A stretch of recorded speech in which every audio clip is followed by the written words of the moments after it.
Well, that's wishful thinking on their part. It doesn't happen. I dug my way, and it was hard work for me, through thousands of pages of the IPCC report, all their research documents. I'm an old-fashioned meteorologist. I graduated from college in '57. We didn't have a computer yet. I don't have a hint. Fred back there, he's a mathematician. Noah, he's genius with math. I have a damn hard time getting through these formulas. But I struggled because I wanted to understand. I wanted to be sure that if there was something there, I got it. And there was nothing there but blah, blah, blah. So then how did they get a computer model to predict that global warming is going to send the temperature of Earth soaring and melt the polar ice? Well, here's what they did. They started the computer model back around 1980.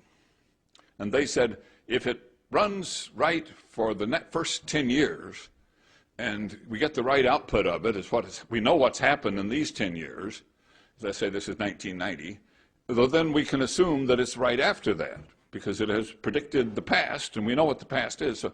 So they put all that in, and they found that if they made the sun a constant and didn't count the sunspots, made no adjustments for ocean currents or sunspots, kept all of that current, man, it showed the whole warm-up through the 1980s, and it was still working good in the 1990s, and they were getting pretty cocky about their output.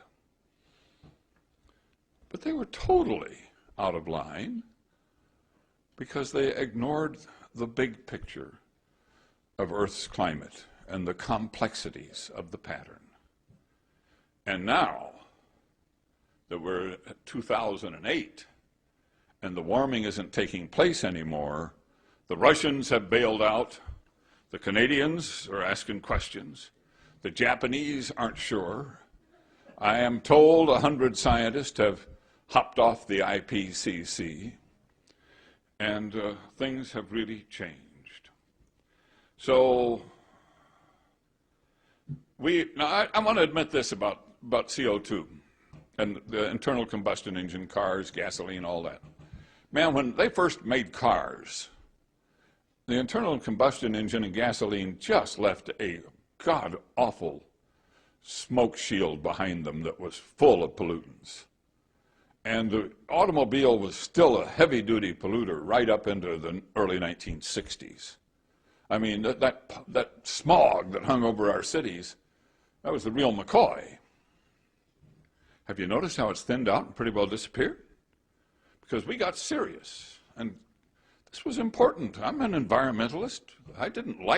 I want clean air, I want clean water, I want to save my planet. And we had to clean up that internal combustion engine. We couldn't continue to leave that trail behind us. And man, have we done a great job. Totally re-engineered the engine. The old-time mechanic can't recognize it anymore with its injection and its ignition system. You know, we got rid of all the old-fashioned stuff. And then we put the catalytic converter on it. We put a lot of filters on it. And then we reformulated the gasoline. And then we re-engineered it again, and we tightened up everything. And now, there's not much comes out of that exhaust except water vapor and carbon dioxide. So if carbon dioxide is not causing global warming, then what kind of a case does the global warming crowd have? Answer, no case at all. It's done. But wait a minute. We still have this huge global warming phenomenon going. I mean, it sweeps the country. And I think this is probably the most fascinating part of the whole story. The hoax of global warming.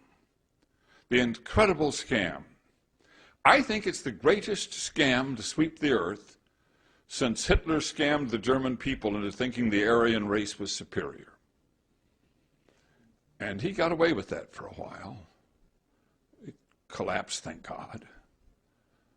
But this global warming scam, how long is it going to go? How long is this hoax going to? How did this hoax happen? So we know how the IPCC came up with its thing. We know how Al Gore came up with its thing. But how did that turn into what we've got? Well, the other part is the environmentalist. Love of Earth is a wonderful thing. It's like a religious fervor with a lot of people. And for those environmentalists, the thought that they could battle the internal combustion engine and the power plant and the fossil fuels on the back of CO2 buildup was a godsend.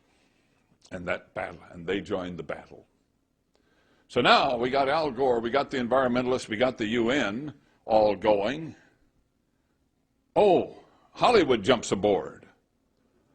Oh, now we got Hollywood. Now we got Hollywood, Al Gore, the UN, environmentalist.